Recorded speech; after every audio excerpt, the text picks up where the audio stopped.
Welcome to New Deal Finance. Today, we're diving into a crucial topic: risk management and insurance. Let's start by understanding what risk actually means. Risk is the possibility of something bad happening. It's the exposure to danger, harm, or loss. In our daily lives, we constantly face various types of risks, and managing these risks is essential for financial stability. Did you know that the concept of insurance dates back thousands of years? One of the earliest forms of insurance was practiced by Babylonian traders as early as 1750 BC. They used a system called bottomry, where ship owners would receive loans to finance their voyages, and if the ship was lost at sea, the loan did not have to be repaid. This was one of the first ways people managed risk. Today, we all deal with a variety of risks. Let's explore some common examples. 1. Loss of life, due to accidents or natural causes. 2. Property loss. Your car gets written off, your house is broken into, or damaged by fire.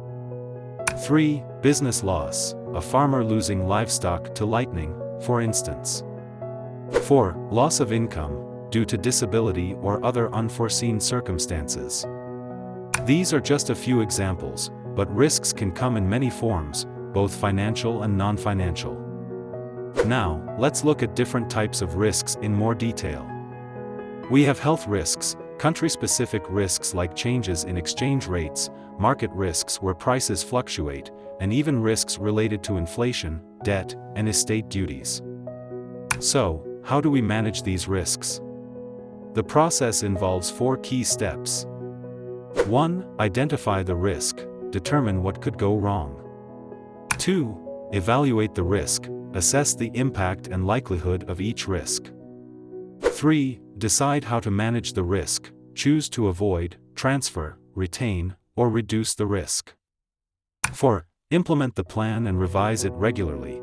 Put your risk management strategy into action and revisit it periodically to ensure it remains effective. Let's break down each step with an example. Suppose you own a house, and you're worried about natural disasters damaging it. Here's how you'd manage that risk. 1. Identify the risk. The risk is property damage from natural disasters. 2. Evaluate the risk. If a disaster strikes, the impact is high, loss of property, but the probability might be low.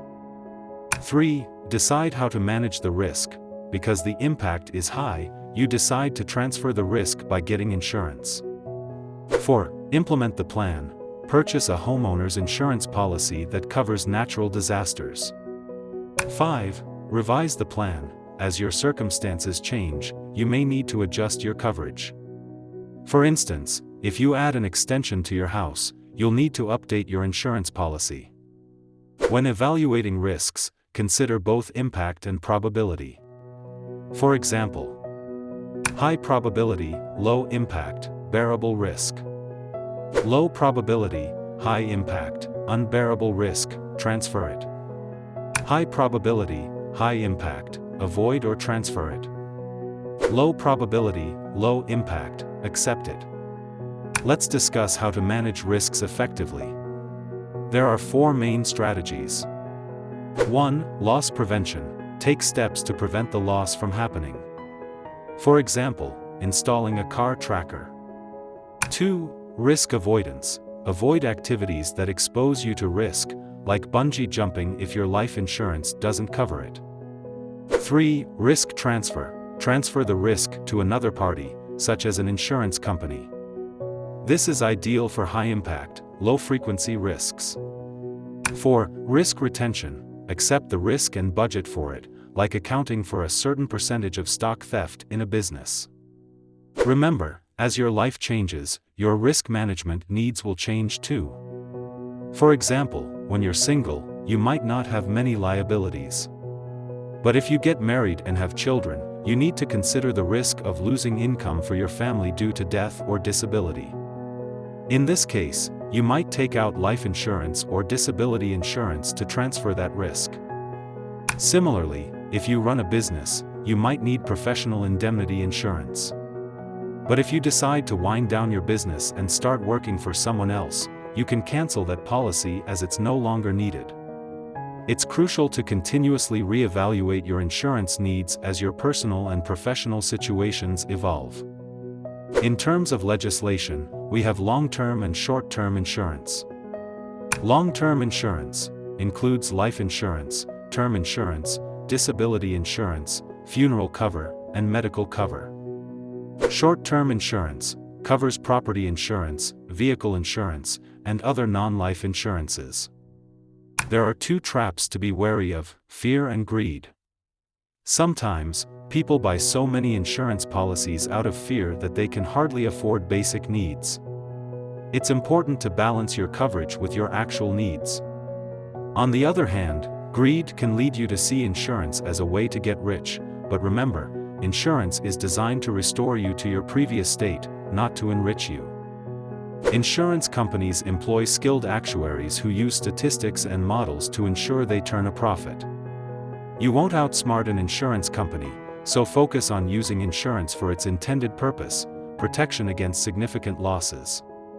Term insurance is generally cheaper than whole life insurance and is useful for covering specific debts, like a mortgage. Once the mortgage is paid off, you can cancel the policy.